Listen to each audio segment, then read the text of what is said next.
নমস্কাৰ মই প্ৰণীতা লৈ আহিছো এই মুহূৰ্তৰ আটাইতকৈ ডাঙৰ খবৰ আহি গল বিশেষ তালিকা এই মুহূৰ্তত বাংলাদেশীৰ হাতে থকা আধাৰ কাৰ্ড নিষ্ক্ৰিয় হ'বলৈ গৈ আছে বিশেষ তালিকা হাজু কৰা হৈছে বৰাকৰ পৰা আৰম্ভ কৰি উজনি অসমৰ বিভিন্ন প্ৰান্তত যিমান বাংলাদেশীৰ হাতে আধাৰ কাৰ্ড বনিছে সকলো আধাৰ কাৰ্ড নিষ্ক্ৰিয় কৰা হ'ব আৰু এতিয়া সহজে আধাৰ কাৰ্ড দিয়া নহব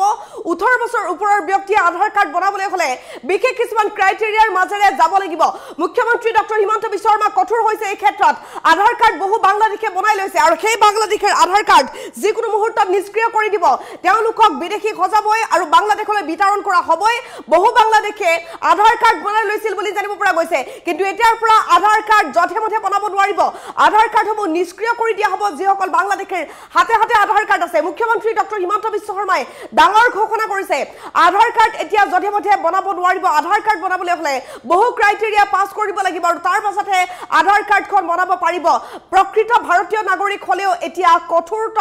ব্যৱস্থা গ্ৰহণ কৰা হৈছে আধাৰ কাৰ্ড বনাবলৈ এতিয়া ইমান সহজ নহব মুখ্যমন্ত্ৰী ডক্টৰ হিমন্ত বিশ্ব শৰ্মাই কি ঘোষণা কৰিছে মুহূৰ্তত হবিচাৰি মেতৰাব বিচাৰিছো এটা বিগ ব্ৰেকিং নিউজ ডাঙৰ খবৰ এতিয়াৰ পৰা আধাৰ কাৰ্ড যথেমথে বনাব নোৱাৰিব আধাৰ কাৰ্ডক লৈ ৰাজ্যত আহি গল কঠোৰ নিয়ম আৰু বাংলাদেশীৰ হাতে থকা আধাৰ কাৰ্ড নিষ্ক্ৰিয় হ'বলৈ গৈ আছে এতিয়াৰ পৰা ৰাজ্যত মন গলে প্ৰস্তুত কৰিব নোৱাৰিব আধাৰ কাৰ্ড বনাবলৈ হলে বিশেষ কিছুমান ক্ৰাইটেৰিয়াৰ মাজেৰে যাব লাগিব বহু অবৈধ বাংলাদেশীৰ হাতত আধাৰ কাৰ্ড আছে আৰু সেই আধাৰ কাৰ্ডবোৰ যিকোনো মুহূৰ্তত নিষ্ক্ৰিয় কৰা হ'ব ইয়াৰ বাবে চৰকাৰে বৃহৎ সিদ্ধান্ত গ্ৰহণ কৰিছে ইতিমধ্যে আৰম্ভ হৈ গৈছে একশন 18 বছৰৰ ওপৰৰ কোনো লোকে লাভ নকৰিব আধাৰ কাৰ্ড সহজে আধাৰ কাৰ্ড এতিয়া নিৰ্মাণ কৰিব নোৱাৰিব তাৰ বাবে এতিয়া ব্যৱস্থা গ্ৰহণ কৰা হৈছে জিলা আয়ুক্তয়ে এতিয়াৰ পৰা প্ৰদান কৰিব আধাৰ কাৰ্ড সৰুতে বনাব লাগিব জন্মৰ প্ৰমাণ পত্ৰ দি তাৰ পাছত আধাৰ কাৰ্ড বনাব নোৱাৰিব এতিয়াৰ পৰা আধাৰ কেন্দ্ৰত নাপাব আধাৰ কাৰ্ড দিয়াৰ ক্ষেত্ৰত আহি গল নতুন নিয়ম শিশুসকলৰ বাবেহে এতিয়া আধাৰ কাৰ্ডৰ আবেদন কৰিব পাৰিব পিতৃ মাতৃ ভাৰতীয় নাগৰিক আৰু যদি সন্তানজন ইয়াতে জন্ম হৈছে তেতিয়া আধাৰ কাৰ্ড পাব নহলে নাপায় মুখ্যমন্ত্ৰী ডক্টৰ হিমন্ত বিশ্ব শৰ্মাই ডাঙৰ মন্তব্য কৰিছে ডাঙৰ ঘোষণা কৰিছে আধাৰ কাৰ্ডক লৈ আধাৰ কাৰ্ড নিষ্ক্ৰিয় হ'ব বাংলাদেশীৰ আৰু 18 বছৰ ওপৰত কোনো লোকে আধাৰ কাৰ্ড লাভ নকৰিব এতিয়াৰ পৰা জিলা আয়ুক্তই এতিয়াৰ পৰা প্ৰদান কৰিব আধাৰ কেন্দ্ৰত আপুনি এতিয়াৰ পৰা আধাৰ কাৰ্ড নাপায় জিলা আয়ুক্তৰ জৰিয়তে আধাৰ কাৰ্ড ল'ব লাগিব শিশুসকলৰ বাবেহে আধাৰ কাৰ্ডৰ আবেদন আছে আৰু তাৰ পাছত ডাঙৰ ঘোষণা মুখ্যমন্ত্ৰীগৰাকীয়ে এইটো কৰিছে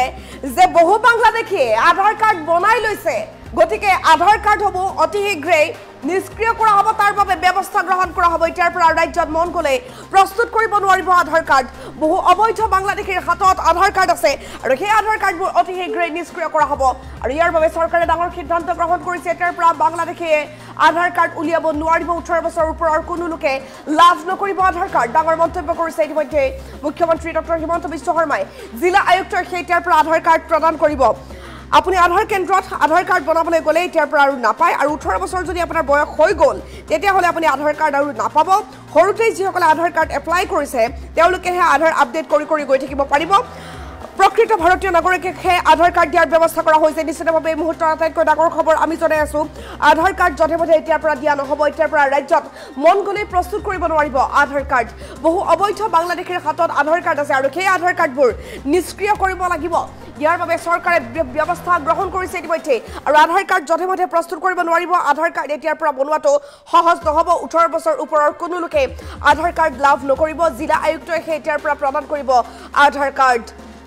এতিয়াৰ পৰা আধাৰ কেন্দ্ৰত নাপাব আধাৰ কাৰ্ড আটাইতকৈ ডাঙৰ খবৰ আমি চাই আছো আধাৰ কেন্দ্ৰত এতিয়াৰ পৰা আধাৰ কাৰ্ড নাপাব শিশুসকলৰ বাবেহে কৰিব পাৰিব আধাৰ কাৰ্ডৰ আবেদন 18 বছৰ ওপৰ হোৱাৰ লগে আধাৰ কাৰ্ড নাপাব মুখ্যমন্ত্ৰী ডক্টৰ হিমন্ত বিশ্ব শৰ্মাই ডাঙৰ ঘোষণা কৰিছে নিশ্চিতভাৱে এই মুহূৰ্তৰ এটা বিগ আপডেট আমি জনাই আছো আধাৰ কাৰ্ডক লৈ ৰাজ্যত কঠোৰ নিয়ম বলবৎ কৰা হৈছে এতিয়াৰ পৰা ৰাজ্যত মন গ'লে প্ৰস্তুত কৰিব নোৱাৰিব আধাৰ প্ৰস্তুতৰ বাবে এতিয়াৰ পৰা আপুনি আধাৰ কেন্দ্ৰলৈ যাব নালাগে জিলা আয়ুক্তই আপোনাক আধাৰ কাৰ্ডখন দিব তাকো সৰুতে আধাৰ কাৰ্ড ল'ব লাগিব ডাঙৰ হোৱাৰ পাছত আধাৰ কাৰ্ড ল'লে নহ'ব 18 বছৰ ওপৰৰ কোনো লোকে আধাৰ কাৰ্ড লাভ নকৰিব জিলা আয়ুক্তই এতিয়াৰ পৰা প্ৰদান কৰিব আধাৰ কাৰ্ড আটাইতকৈ ডাঙৰ খবৰ এই মুহূৰ্তত আমি জনাই আছো এতিয়াৰ পৰা আধাৰ কেন্দ্ৰত কোনো ধৰণৰ আধাৰ দিয়া নহ'ব আধাৰ আপডেটহে কৰিব পাৰিব তাত শিশুসকলৰ বাবেহে এতিয়াৰ পৰা আধাৰ কাৰ্ডৰ আবেদন কৰিব পাৰিব মুখ্যমন্ত্ৰী ডক্টৰ হিমন্ত বিশ্ব শৰ্মাই ডাঙৰ মন্তব্য কৰিছে আধাৰ কেন্দ্ৰত আধাৰ দিয়া নহয় এতিয়াৰ পৰা আধাৰ কাৰ্ডক লৈ ৰাজ্যত কঠোৰ নিয়ম বলবৎ কৰা হৈছে এতিয়াৰ পৰা ৰাজ্যত মন গলেই প্ৰস্তুত কৰিব নোৱাৰিব আধাৰ বহু অবৈধ বাংলাদেশীৰ হাতত আছে আধাৰ কাৰ্ড আৰু সেইবোৰ কাৰ্ড নিষ্ক্ৰিয় কৰা হ'ব মুখ্যমন্ত্ৰী ডক্টৰ হিমন্ত বিশ্ব শৰ্মাই ডাঙৰ মন্তব্য কৰিছে তেওঁ কি ক'লে শুনাব বিচাৰিছো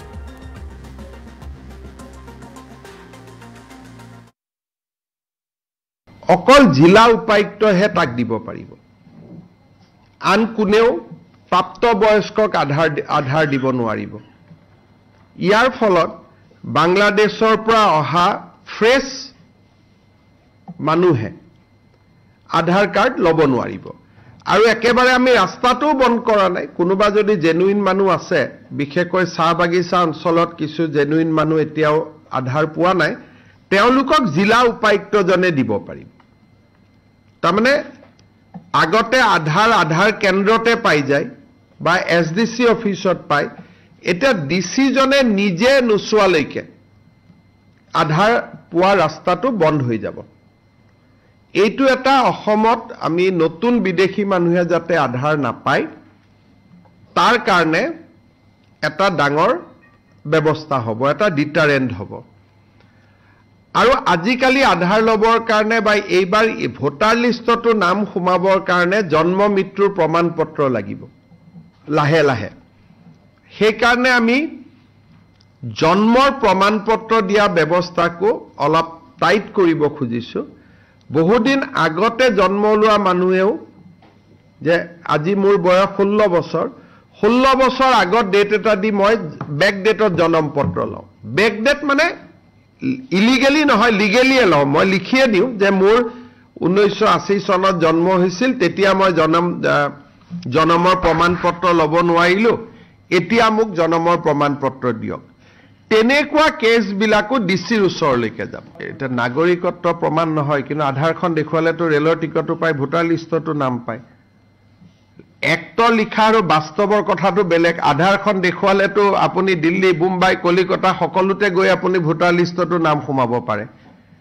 এতিয়া আমাৰ অসমত ভাৰতত গেছৰ সিলিন্ডাৰ ল'ব আধাৰ লাগে বেংক একাউণ্ট খুলিব আধাৰ লাগে গতিকে আধাৰখন হৈ গলে বাকি কামখিনি ইজি হৈ যায় আধাৰখনক ব্লক কৰি দিলে বাকি একো কাম নহয়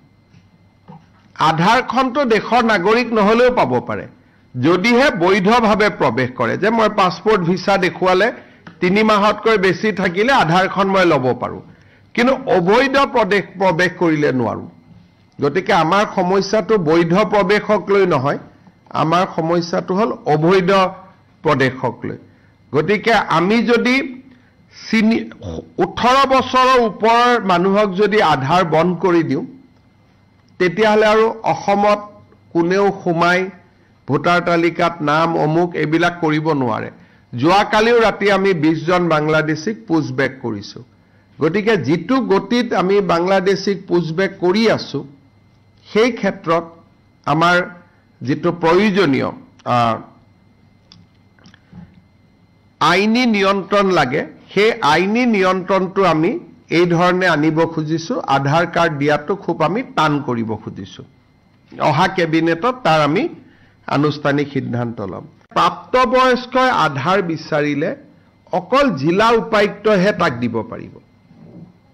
আন কোনেও প্ৰাপ্তবয়স্কক আধাৰ দিব নোৱাৰিব ইয়াৰ ফলত বাংলাদেশৰ পৰা অহা ফ্ৰেছ মানুহে আধাৰ কাৰ্ড ল'ব নোৱাৰিব আৰু একেবাৰে আমি ৰাস্তাটোও বন্ধ কৰা নাই কোনোবা যদি জেনুইন মানুহ আছে বিশেষকৈ চাহ বাগিচা অঞ্চলত কিছু জেনুইন মানুহ এতিয়াও আধাৰ পোৱা নাই তেওঁলোকক জিলা উপায়ুক্তজনে দিব পাৰিব তাৰমানে আগতে আধাৰ কেন্দ্ৰতে পাই যায় বা এছডিসি অফিসত পায় এটা ডিসি জনে নিজে নোচোৱালৈকে আধাৰ পোৱা ৰাস্তাটো বন্ধ হৈ যাব এইটো এটা অসমত আমি নতুন বিদেশী মানুহে যাতে আধাৰ নাপায় তাৰ কাৰণে এটা ডাঙৰ ব্যৱস্থা হ'ব এটা ডিটাৰেন্ট হ'ব আৰু আজিকালি আধাৰ লবৰ কাৰণে বা এইবাৰ ভোটাৰ লিষ্টটো নাম সোমাবৰ কাৰণে জন্ম মৃত্যুৰ প্ৰমাণপত্ৰ লাগিব লাহে লাহে সেই কাৰণে আমি জন্মৰ প্ৰমাণপত্ৰ দিয়া ব্যৱস্থাকো অলপ টাইট কৰিব খুজিছো বহুদিন আগতে জন্ম লোৱা মানুহেও যে আজি মোৰ বয়স 16 বছৰ 16 বছৰ আগত ডেট এটা দি মই বেক ডেটত জন্ম পত্ৰ লওঁ বেক ডেট মানে ইলিগেলি নহয় লিগেলিয়ে লওঁ মই লিখিয়ে দিওঁ যে মোৰ 1980 চনত জন্ম হৈছিল তেতিয়া মই জন্মৰ প্ৰমাণ পত্ৰ ল'ব নোৱাৰিলো এতিয়া মোক জন্মৰ প্ৰমাণ পত্ৰ দিয়ক তেনেকুৱা কেছ বিলাকো ডিচিৰ ওচৰলৈকে যাব এটা নাগৰিকত্ব প্ৰমাণ নহয় কিন্তু আধাৰখন দেখুৱালেতো ৰেলৰ টিকটো পায় ভোটাৰ লিষ্টতো নাম পায় এক্টৰ লিখা আৰু বাস্তৱৰ কথাটো বেলেগ আধাৰখন দেখুৱালেতো আপুনি দিল্লী মুম্বাই কলিকতা সকলোতে গৈ আপুনি ভোটাৰ লিষ্টতো নাম সোমাব পাৰে এতিয়া আমাৰ অসমত ভাৰতত গেছৰ সিলিন্ডাৰ ল'ব আধাৰ লাগে বেংক একাউণ্ট খুলিব আধাৰ লাগে গতিকে আধাৰখন হৈ গ'লে বাকি কামখিনি ইজি হৈ যায় আধাৰখনক ব্লক কৰি দিলে বাকি একো কাম নহয় আধাৰখনটো দেশৰ নাগৰিক নহলেও পাব পাৰে যদিহে বৈধভাৱে প্ৰৱেশ কৰে যে মই পাছপোৰ্ট ভিসা দেখুৱালে 3 মাহতকৈ বেছি থাকিলে আধাৰখন মই ল'ব পাৰো কিন্তু অবৈধ প্ৰৱেশ কৰিলে নোৱাৰো গতিকে আমাৰ সমস্যাটো বৈধ প্ৰৱেশক লৈ নহয় আমাৰ সমস্যাটো হল অবৈধ প্ৰৱেশ